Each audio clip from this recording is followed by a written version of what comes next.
नमस्कार, मैं इस समय हूँ राजस्थान के भीलवाड़ा जिले में। भीलवाड़ा जिले में कोटड़ी कस्बा है, जहाँ पर है श्री चार भुजा नाथ जी का मंदिर। मंदिर बहुत प्राचीन है, यानी मंदिर की जो मूर्ति है वो बहुत ही प्राचीन है।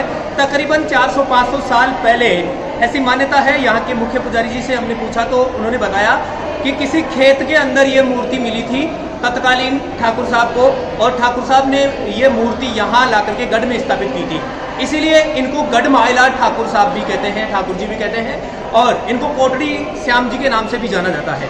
जलजूली जो 11 आती है भादवे के महीने में, यहाँ पर विश्व प्रसिद्ध मेला लगता है, जिसमें अपने राजस्थान के ही नहीं हिंदुस्तान के कोने कोने से भक्तजन आते हैं और श्याम जी को विहार कराते हैं। यहाँ के जो पास के तालाब है वहाँ इनको स्नान कराया जाता है, वहाँ तक ले जाया जाता है। कोटड़ी श्याम जी की जो मूर्ति है वो बहुत प्राचीन है, भूरे रंग के पत्थर की है, लेकिन इसके जैसे इत्र का छिड़काव करते हैं इसका रंग बदल करके काला हो जाता है। बिल्कुल बहुत ही सुंदर मनोरम मूर्ति है।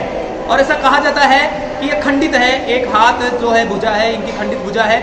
और एक बार यहाँ के पंडितों ने जैसे खंडित मूर्ति को ले जाकर के गंगा जी में प्रवाहित करवा दिया था, लेकिन वहाँ ठाकुर जी वापस उनके सपने में आए और उस मूर्ति को पंडितों ने वापस जा करके गंगा जी में जहाँ बहाया था वहीं पे मिल गई और ला करके वापस स्थापित किया और सोने का हाथ लगाया गया। बहुत अच्छी मान्यता है। यहाँ के व्यापारी वर्ग या यहाँ पर कोई भी अधिकारी या कोई भी आता है, पहले कोटड़ी श्याम जी के दर्शन करना जरूरी हो जाता है, आवश्यक हो जाता है। कोटड़ी श्याम जी की महिमा अपरंपार है और बहुत ही मनोरम सुंदर मूर्ति, जिसका दर्शन हम आपको कराएंगे। मैं सुरेश शर्मा, SSP न्यूज। हमारा प्यारा रंगीला राजस्थान, और वहीं पे है भीलवाड़ा जिला। भीलवाड़ा जिला में जहाजपुर विधानसभा क्षेत्र में पड़ता है कोटड़ी तहसील, और कोटड़ी तहसील में है श्री श्याम जी का दरबार, यानी चार भुजा नाथ जी का मंदिर। आज हम आपको दर्शन कराएंगे हमारे प्यारे सांवले सलोने सरकार चार भुजा नाथ जी का, यानी कोटड़ी श्याम का। मनोरम और सुंदर तालाब के किनारे बना हुआ यह सफेद पत्थर का मंदिर देखने काबिल है, और बहुत ही मनोरम तालाब यहाँ पर सुंदर, जहाँ विदेशी पक्षी भी देखने को मिल जाते हैं। धर्मशालाएं हैं और मंदिर हैं जो देश के कोने कोने से यहाँ पर श्याम के दीवाने आया करते हैं। जनश्रुतियों की माने तो यहाँ पर मेवाड़ रियासत का अधिकार हुआ करता था और कोटड़ी में कानावत वंश के ठाकुरों का अधिकार था। एक बार सपने में ठाकुर साहब के श्याम जी आकर बोलते हैं कि आप मुझे बाहर निकालो, अर्थात मैं यहाँ पास ही किसी खेत में हूँ, मुझे निकाल करके कहीं स्थापित करो। ठाकुर साहब जाकर के वहाँ पर खुदाई करते हैं तो श्याम जी की ये मूर्ति निकलती है, और इस मूर्ति को ला करके उन्होंने गढ़ में स्थापित कर दिया। अपने गढ़ में ही ये मंदिर बना दिया, और इसीलिए कोटड़ी श्याम का दूसरा नाम गढ़ वाले ठाकुर साहब भी, यानी गढ़ के श्याम जी भी हैं। पास में गिरदोल ग्राम पंचायत है, वहाँ के सरपंच साहब, तो सरपंच साहब से जानते हैं मंदिर के बारे में। नमस्कार सरपंच साहब, कितने सालों से आ रहे हैं यहाँ पे?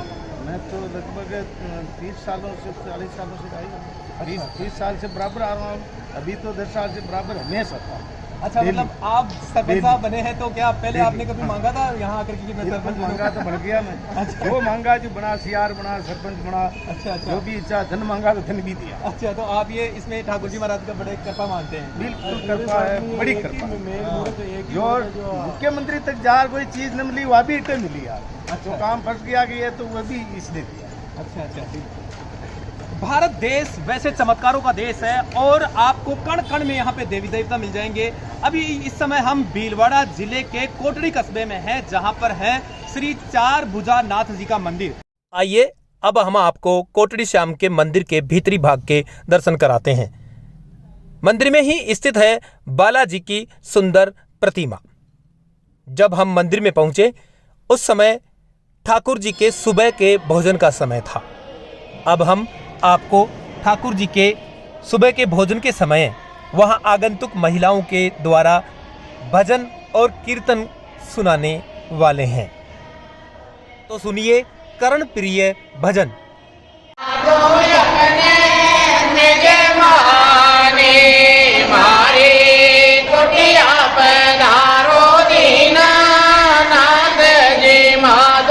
अपने निज माने चावल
दिल थाम के बैठिए दोस्तों, क्योंकि अब आप करने वाले हैं सांवले सरकार के मनोरम दर्शन।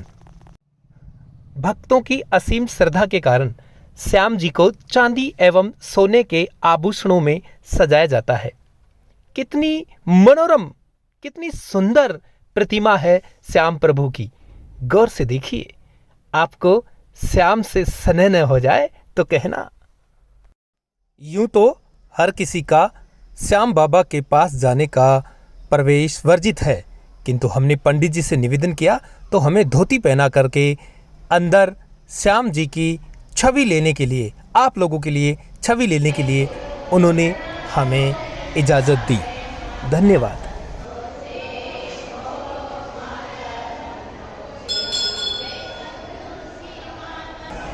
कोटड़ी श्याम जी के यहाँ पर जो दुकानदार हैं, व्यापार मंडल है, व्यापारी लोग हैं, उनकी भी मान्यता है कि वो रोजाना दुकान ओपन करने से पहले, खोलने से पहले ठाकुर जी से एक तरह से इजाजत लेने आते हैं, उनके दर्शन करने आते हैं। आइए यहाँ के एक व्यवसायी से जानते हैं कि क्या मान्यता है। नमस्कार सर। हम डेली यहाँ पे दुकान का ताला तभी खोलते हैं जब कोटड़ी श्याम के दर्शन करते हैं दरबार में आके, उसके बाद में दुकान के ताले खोलते हैं। कहीं पे भी गाँव जाते हैं तो पहले कोटड़ी श्याम के दर्शन करने से पहले हम बस में भी नहीं बैठते हैं। इतनी हमारी अटूट श्रद्धा है कोटड़ी श्याम के प्रति। कहीं भी जाते हैं तो हमारे संकट की घड़ी में भगवान श्याम जनाथ ने कितनी बार रक्षा की है, करते रहेंगे। ये हमारी अटूट श्रद्धा है कोटड़ी श्याम के प्रति हमारी। शुभ नाम क्या आपका? शुभ नाम मेरा कैलाश सोनी है, कोटड़ी का हूँ, यही है ज्वेलरी का काम मेरे। यहाँ मेरे कोटड़ी में कम से कम 50-60 दुकानें ज्वेलरी की है। हमारी आस-पास पड़ोस में सब दुकानें मजरे गांव ढाणी बहुत लगते हैं। तो ये आप कोटड़ी श्याम का चमत्कार ही मानते हैं? कोटड़ी श्याम का चमत्कार ही मानते हैं हम। ये आप क्या करते हैं? मैं बैंक में ऐसे ही मैं नौकरी करता हूँ।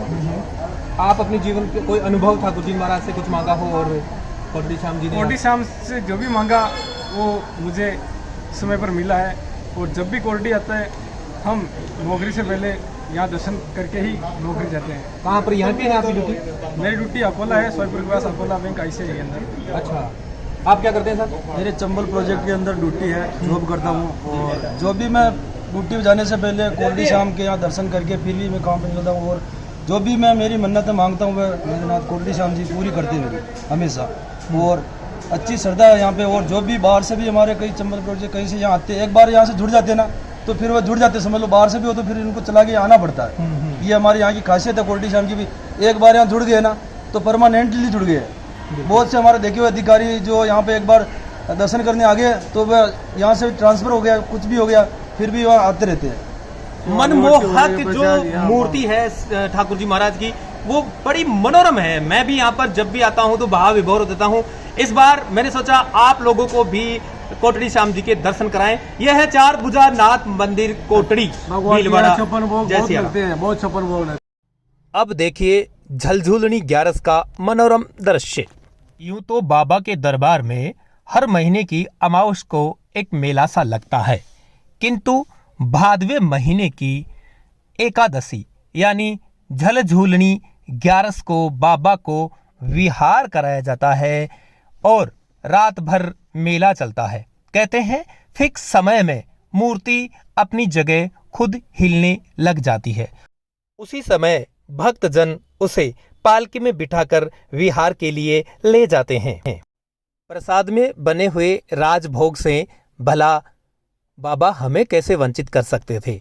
पहले पंडित जी ने हमें राजभोग खिलाया और सबसे फिर बड़ी बताया विशेषता है मंदिर का जितने भी चार भुजा की मूर्तियां हैं भारत में वो दान लेते हुए यानी कर मुक्त मूर्तियां हैं। पर ये मूर्ति बाली के वक्त से भी पहले की मानी जाती है, जो दान देते हुए हाथ, इनकी जो हाथ की मुद्रा है वो यूं है, जबकि आप पता लगा ले भारत में जितने भी चतुर्भुज मूर्तियां यूं हैं। अच्छा, इसकी विशेषता ये है। तो इससे सिद्ध होता है कि ये मूर्ति कितनी प्राचीन है। अच्छा, बाली के समय से पहले की है। दूसरी बात, जलजुल पर भी इसका एक निश्चित समय है।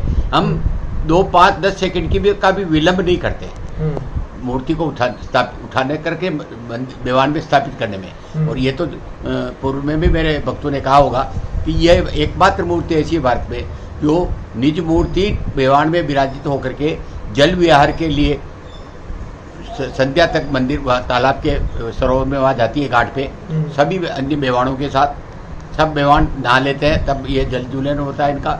और सुबह 10 बजे वापस मंदिर में प्रवेश करेगी। भारत में एकमात्र ऐसा जल जुलूस का एकमात्र रात्रिकालीन मेला है जो राजस्थान से ही नहीं बाहर के भी व्यक्ति आते हैं। और उस दिन विशेष तौर से सरकारी अमला जितना भी तहसील जिले का है, कलेक्टर और एसपी, वो तो यहाँ रहते ही हैं, पर कई मंत्रीगण और विधायकगण भी ठाकुर जी का दर्शन करने ही नहीं बल्कि उसको ठाकुर जी का को कंधे पर लेकर के अपना गर्व महसूस करते हैं। और विशेषता ये है कि वैसे तो हमेशा दूर से दर्शन होते हैं, पर उस दिन पूरा गांव ठाकुर जी के पास जाकर के चरण स्पर्श करके वो दर्शन लाभ लेता है। और यहाँ की विशेषता ये है कि केवल ये हिंदू धर्म की मूर्ति नहीं है, यहाँ जैन धर्म और दूसरे धर्म के भी जो व्यक्ति हैं, इवन मुस्लिम वर्ग के भी व्यक्ति जब उनके बुखार आ जाती है, जिसको वो देते हैं एक दिन छोड़ के एक दिन बुखार इस तरह, तो मुस्लिम वर्ग के लोग भी तिलक चरणामृत लेकर के यहाँ से दर्शन करने आते हैं। और जब जुलूस निकलता है उसमें भी मुस्लिम वर्ग के लोग सहर्ष भाग लेते हैं। तो यहाँ धार्मिक सौहार्दता का प्रतीक ये मंदिर है। बहुत अच्छी सभी व्यक्ति, और यहाँ विभिन्न प्रकार के श्रृंगार होते हैं। सुबह 4:30 बजे मंदिर पट खुल जाते हैं, अभिषेक होता है, दुग्धाभिषेक होता है, विभिन्न प्रकार के श्रृंगार होते हैं। प्राय ये होता है कि एक बार जो श्रृंगार हो गया, भक्तों ने यहाँ अभी सोने का काम चल रहा है, पीछे आप इसमें देखेंगे कि आधा अधूरा रह रहा है। और यहाँ सोने और चांदी के रत्न जटित पूरे आभूषण है। बागा भी सोने का बना हुआ है, तो चांदी का भी मुकुट भी सोने का बना हुआ है, चांदी का भी, और विभिन्न प्रकार की वस्त्रों की तो कोई कमी नहीं है। और ठाकुर जी की एक विशेषता है कि चाहे इसको आप अंध मान्यता समझें, बिना ठाकुर जी का स्मरण किए कोटड़ी का कोई भी गाँव घर अपना कोई कार्य शुरू नहीं करता है। दुकानदार यहाँ दर्शन करके ही दुकान खोलेंगे। संध्या के वक्त में और पौर्णिमा के वक्त में जब ठाकुर जी का शयन आरती होती है तो सैकड़ों की भीड़ रहती है। और वहाँ उस समय में भी प्रसाद वितरण होता है, दूध और ठाकुर जी का, तो ठाकुर जी को दूध पान करके और दूध की आरतियाँ भजन गा के फिर उनका शयन कराते हैं। और सुबह ठीक 4:30 बजे घंटी लगा करके पुजारी स्नान आदि से निवृत्त होने के बाद फिर इनका शयन। और अभिषेक खूब होते हैं, वही जो अभिषेक की परंपरा भारत भर में है वो यहाँ भी है।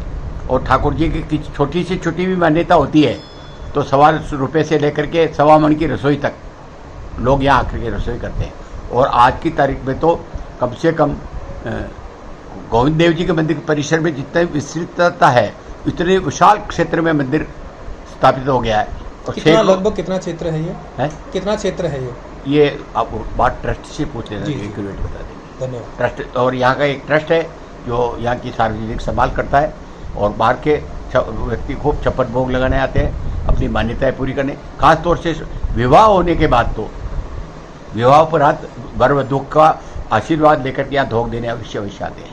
छोटी सी छोटी बात, बच्चा बच्ची पैदा भी होता है तो पहले यहाँ धोख दिलाते हैं। शुभ नाम आपका? मेरा सदाशिव पारासर, पिता Kanhaiyalal Parasar, MA M.Ed, retired principal, Kotri का ही निवासी।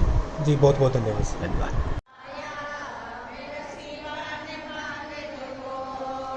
तो भक्तों, जब भी आपको मौका मिले आप भीलवाड़ा के कोटड़ी में एक बार श्याम प्रभु के दर्शन करने जरूर पधारें। आपका दिन शुभ हो। मैं आपका दोस्त सुरेश शर्मा। नमस्कार।